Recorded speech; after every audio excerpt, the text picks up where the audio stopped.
Hello my dear friends, I wish you wisdom. In this video we are diving into some tips and information that I wish I knew when I started my journey into magic and the occult. Tip number 1. The power of intention in occult studies. When I first began exploring the occult, I approached it, honestly, with a dose of skepticism. The books that I was reading were fascinating. I was reading grimoires, spellwork, but to be honest, I couldn't quite buy into it at all. At first, I was jumping from book to book without a real aim.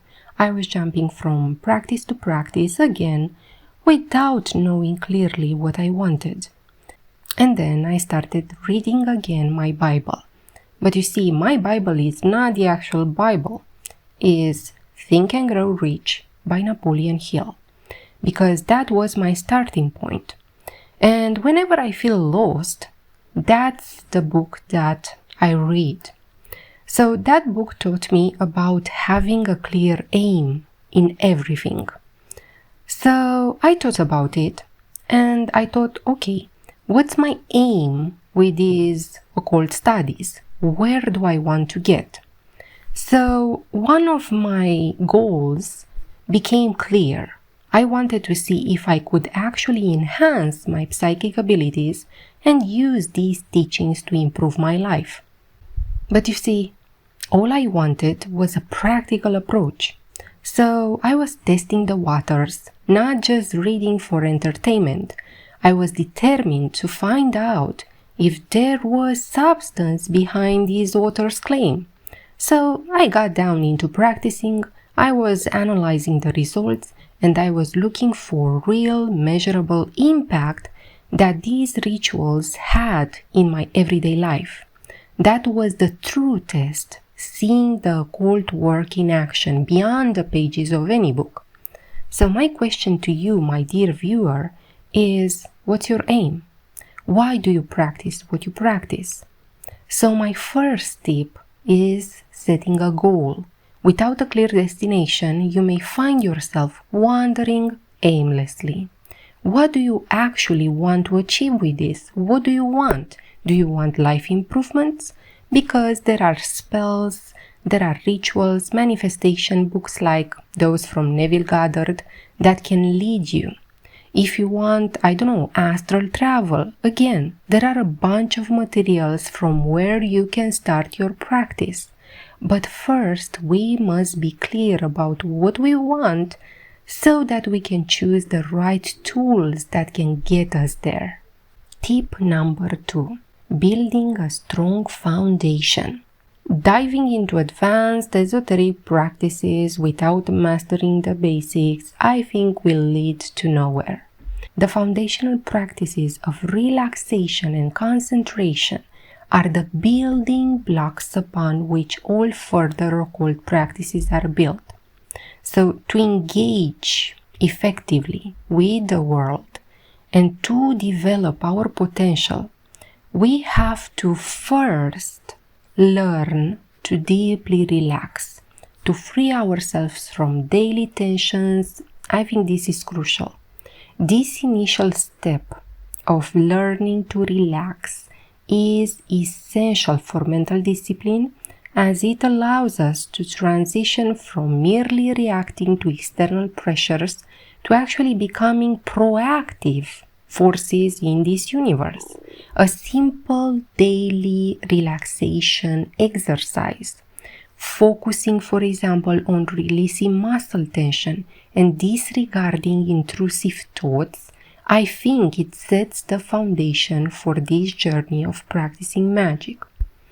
Another building block in this magical practice is the practice of concentration. This exercise may seem simple, but is crucial for self-improvement and learning magic. Practicing it can lead to a more relaxed lifestyle, improved memory, and better preparation for magic. Now, for this actual practice, I used as well the practice with a pencil and various objects, but I actually used tarot cards. So I would extract a tarot card from the deck. I will look at it and then I will try to imagine it in my imagination and try to recall all its details. You see, when I was a lot younger, I used to forget a lot of things. And I've seen that after practicing this exercise regularly, just looking at an object and then closing my eyes and trying to recall in my imagination all its details, I've observed that actually improved my memory quite a lot. Now I don't forget that easily things or tasks that I have to do. I think that relaxation and concentration are the building blocks in any practice.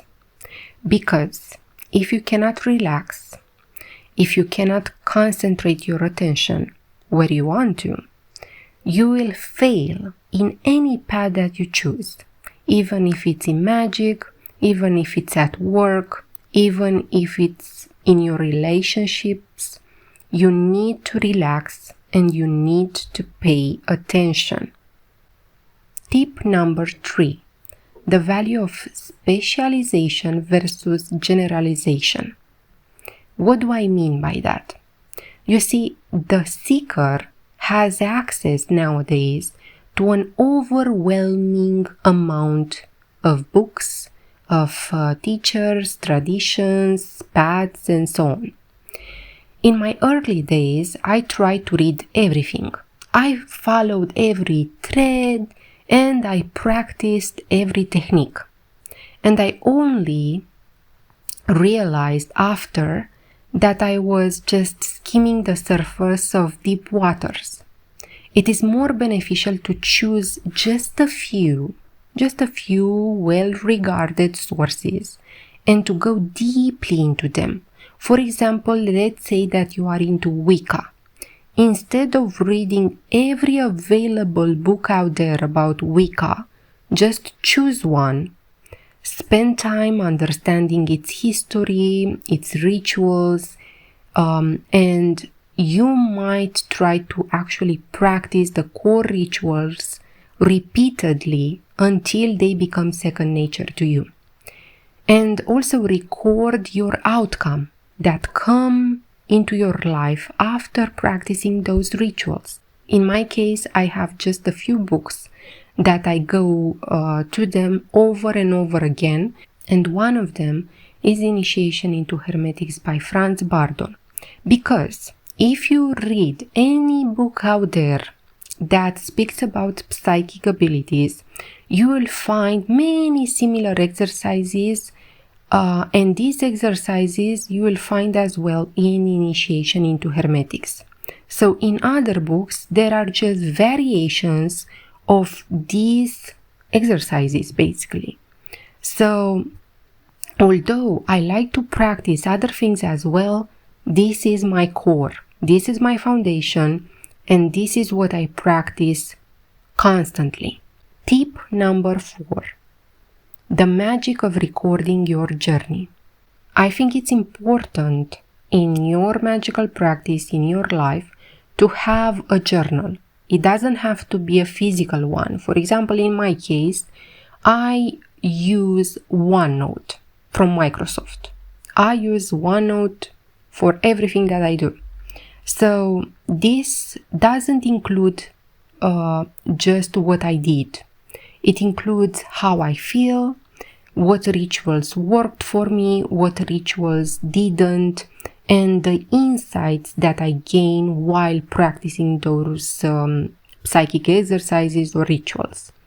So over time, I think this record, if you keep a magical record, it is an invaluable map of your spiritual journey, showing you where you've been and where you want to go. So you will see that if you keep a magical journal, patterns will emerge, lessons will be learned, and you will have tangible measure of your own growth. Tip number 5. Maintain equilibrium between the magical and the mundane. The occult, it can be all-consuming. And in the beginning, it's very easy to lose yourself in these studies of the mysteries. However, neglecting your day-to-day life can lead to an imbalance that serves neither your spiritual path nor your worldly responsibilities.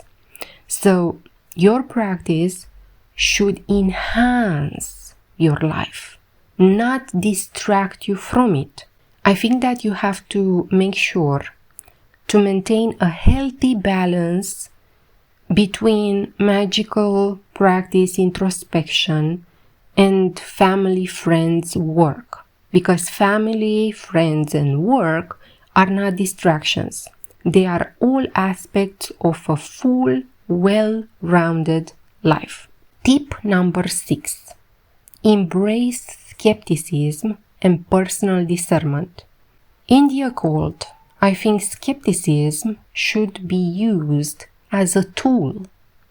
Approach teachings with an open mind, but also a critical eye. Question everything.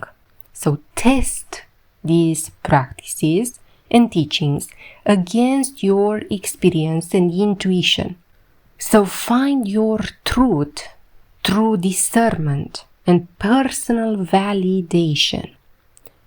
Trust in your ability to sense what is right for you and be prepared to discard the teachings that do not align with your path and understanding. So, for example, in my past, I was reading books from a company that I think it was called the Finbar International or something like that. And they were selling books about witchcraft, books from various authors that claimed supernatural abilities and so forth. So I think it's important if you come across some sort of book that tells you, okay, you will gain supernatural abilities if you practice this, just practice it for a while and observe what happens and discern if that author is speaking the truth, and you'll find out if that author is speaking the truth only when you practice and through personal validation. Nobody can tell you that this and that is truth when your personal validation says otherwise, okay? Tip number 7. I think discipline is crucial in magical practices because it builds the skills and focus needed for effective results. Regular disciplined practice leads to improved control over the mental and emotional states that are essential in performing magic. Without discipline, it's easy to make mistakes and to complain or to encounter unreliable outcomes or to think that some rituals are not working. You'll see many people that say, oh, the ritual did not work, but they tried it, I don't know, maybe for 3 days and stopped. So, it's like going to the gym. If you don't go to the gym at least a few times a week and practice, you will not see those muscles grow, right? And it's the same thing here. If you don't practice, those spiritual muscles will not grow and you will not evolve that much. Okay, thank you so much for watching. See you next time.